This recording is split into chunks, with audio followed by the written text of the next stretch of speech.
ವಿರಾಮದ ಬಳಿಕ ಜಾತಕ ಫಲ ವಿಶೇಷ ಕಾರ್ಯಕ್ರಮಕ್ಕೆ ಸ್ವಾಗತ.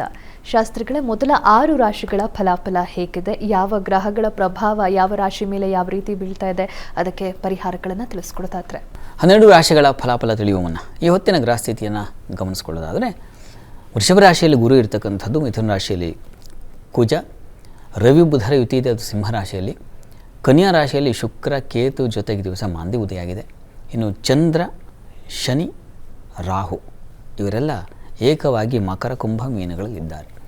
ಹೀಗಿರುವಾಗ 12 ರಾಶಿಗಳ ಫಲಾಫಲ ಹೇಗಿರ್ತದೆ ಗಮನಿಸ್ಕೊಳ್ತಾ ಹೋಗೋಣ. ಮೊದಲಿಗೆ ಮೇಷರಾಶಿಯವರಿಗೆ ದಿವಸ ವೃತ್ತಿಯಲ್ಲಿ ಬಹಳ ವಿಶೇಷವಾದ ದಿನ ಇದೆ. ಈ ದಿವಸ ನೀವು ಮಾಡಿದಂತಹ ಕೆಲಸ ಒಂದು ಪೂರ್ಣಗೊಳ್ಳುತ್ತೆ, ಒಳ್ಳೆಯ ಪೂರ್ಣ ಫಲವೂ ಇದೆ, ಅದಕ್ಕೆ ಲಾಭದಾಯಕವಾಗಿದೆ. ಅದರಲ್ಲೂ ಈ ಸಿಮೆಂಟು, ಕಬ್ಬಿಣ, ಮರಳು, ಇಟ್ಟಿಗೆ, ಕನ್ಸ್ಟ್ರಕ್ಷನ್ಗೆ ಸಂಬಂಧಿಸಿದ ಹಾಗೆ ತುಂಬ ಚೆನ್ನಾಗಿದೆ. ವಾಟರ್ಗೆ ಸೋರ್ಸ್ಗೆ ಸಂಬಂಧಿಸಿದ ಹಾಗೆ, ಕೃಷಿಗೆ ಸಂಬಂಧಿಸಿದ ಹಾಗೆ ತುಂಬ ಚೆನ್ನಾಗಿದೆ, ಲಾಭದಾಯಕವಾಗಿದೆ. ಬಂಧು ಮಿತ್ರರ ಸಹಕಾರ ಚೆನ್ನಾಗಿರ್ತದೆ, ಹೆಚ್ಚಿನ ಅನುಕೂಲ ಇದೆ. ಒಂದು ಸಾಲ ಅಥವಾ ಶರೀರಕ್ಕೆ ಪೆಟ್ಟು ಬೀಳೋದು, ಎರಡರಲ್ಲಿ ಯಾವುದೋ ಒಂದು ಸಮಸ್ಯೆ ನಿಮಗೆ ಬಾಧಿಸುತ್ತೆ, ಹುಷಾರಾಗಿರಿ. ಸುಬ್ರಹ್ಮಣ್ಯ ಕವಚವನ್ನು ಕೇಳಿಸ್ಕೊಳ್ಳಿ.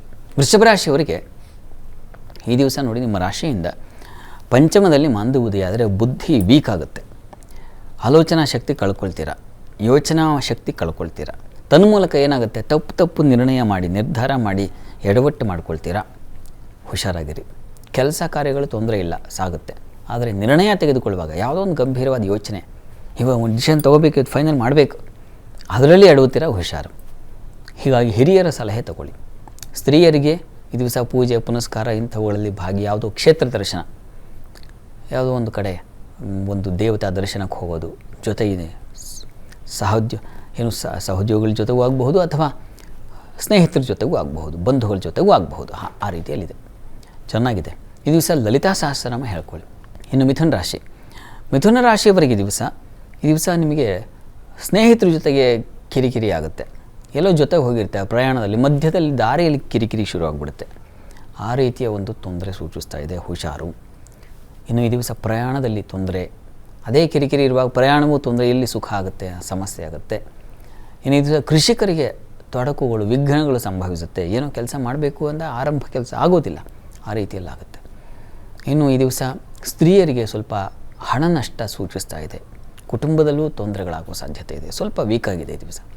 ತಪ್ಪದೇ ವಿಷ್ಣು ಸಹಸ್ರನಾಮ ಹೇಳ್ಕೊಳ್ಳಿ, ವಿಷ್ಣು ಸನ್ನಿಧಾನದಲ್ಲಿ ತುಳಸಿ ಅರ್ಚನೆ ಮಾಡಿಸಿ. ಇನ್ನು ಕರ್ಕಟಕ ರಾಶಿಯವರಿಗೆ ದಿವಸ ನಿಮಗೆ ನೋಡಿ, ಈ ದಿವಸ ಭಯದ ವಾತಾವರಣ ಇದೆ, ಮಾನಸಿಕವಾಗಿ ಸ್ವಲ್ಪ ಕುಗ್ಗಿ ಹೋಗ್ತೀರಾ. ಜೊತೆಗೆ ದಿವಸ ನಿಮಗೆ ಒಂದು ಸಂಗಾತಿಯ ಸಹಕಾರ ಚೆನ್ನಾಗಿದೆ, ಸ್ನೇಹಿತರ ಸಹಕಾರವೂ ಚೆನ್ನಾಗಿರ್ತದೆ. ಕೆಲಸದಲ್ಲಿ ಸ್ವಲ್ಪ ಒತ್ತಡ ಇದೆ. ಈ ದಿವಸ ಪ್ರಾರ್ಥನೆಗೆ ನರಸಿಂಹ ಪ್ರಾರ್ಥನೆ ಮಾಡಿಕೊಳ್ಳಿ.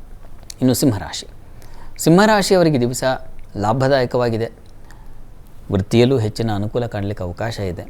ಈ ದಿವಸ ಸ್ವಲ್ಪ ಆಹಾರ ವ್ಯತ್ಯಾಸ ಮಾಡ್ಕೊಳ್ತೀರಾ, ಹೊರಗಿನ ಆಹಾರ ಜಂಕ್ ಫುಡ್ ತೊಗೊಂಡ್ಬಿಟ್ಟು ಈ ದಿವಸ ಬೇಡ, ಆ ರೀತಿ ಆಗಿಬಿಡುತ್ತೆ. ಮನೆಯಲ್ಲಿ ಹೆಣ್ಮಕ್ಳಿಗೆ ಸ್ವಲ್ಪ ಕಿತ್ತಾಟ, ಕಿರಿಚಾಟ ಈ ಥರದ್ದೆಲ್ಲ ಇದೆ, ಸ್ವಲ್ಪ ಸಮಾಧಾನ ಬೇಕು ನಿಮಗೂ ಕೂಡ. ಅನ್ನಪೂರ್ಣೇಶ್ವರಿ ಪ್ರಾರ್ಥನೆ ಮಾಡ್ಕೊಳ್ಳಿ, ಎಲ್ಲ ಸರಿ ಹೋಗುತ್ತೆ. ಕನ್ಯಾ ರಾಶಿಯವರಿಗೆ ದಿವಸ ನೋಡಿ, ನಿಮ್ಮ ರಾಶಿಯಿಂದ ಚಂದ್ರ ಪಂಚಮದಲ್ಲಿದ್ದರೆ ಬುದ್ಧಿಬಲ ತುಂಬ ಚೆನ್ನಾಗಿದೆ, ಲಾಭದಾಯಕವಾಗಿದೆ. ವ್ಯಾಪಾರಿಗಳಿಗಂತೂ ತುಂಬ ಚೆನ್ನಾಗಿದೆ, ಲಾಭದಾಯಕ ಫಲ. ಇನ್ನು ಈ ದಿವಸ ಸ್ವಲ್ಪ ಕೆಲಸದಲ್ಲೂ ತೊಂದರೆ ಇಲ್ಲ, ಪರವಾಗಿಲ್ಲ, ಆ ರೀತಿಯಲ್ಲಿದೆ. ಆದರೆ ಶ್ರಮವೂ ಇದೆ, ಸುಲಭವಾಗಿ ಏನೂ ಇಲ್ಲ, ಆದರೆ ತೊಂದರೆ ಇಲ್ಲ. ಆರೋಗ್ಯದಲ್ಲಿ ಸ್ವಲ್ಪ ಏರುಪೇರಾಗುತ್ತೆ. ಈ ದಿವಸ ತಪ್ಪದೇ ಗಣಪತಿ ಸನ್ನಿಧಾನಕ್ಕೆ ಹೋಗಿ ಬನ್ನಿ, ಗಣಪತಿ ಒಂದು ರುದ್ರಾಭಿಷೇಕ ಮಾಡಿಸಿ, ಗಣಪತಿಗೆ ಅನುಕೂಲ ಆಗುತ್ತೆ. ಇನ್ನುಳಿದ 6 ರಾಶಿಗಳ ಫಲಾಫಲಗಳನ್ನು ತಿಳಿಸ್ಕೊಡಿ ಶಾಸ್ತ್ರಿಗಳೇ. ಅದಕ್ಕೂ ಮುಂಚೆ ಮತ್ತೊಂದು ವಿರಾಮ ತಗೊಂಡು ಬರೋಣ. ಜಾತಕ ಫಲ ವಿಶೇಷ ಕಾರ್ಯಕ್ರಮ ಮುಂದುವರಿಯುತ್ತೆ ಮತ್ತೊಂದು ಪುಟ್ಟ ವಿರಾಮದ ಬಳಿಕ.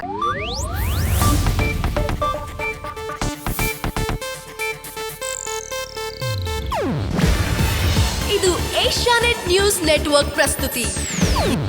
ನೀವು ನೋಡ್ತಿದ್ದೀರಾ ಏಷ್ಯಾನೆಟ್ ಸುವರ್ಣ ನ್ಯೂಸ್.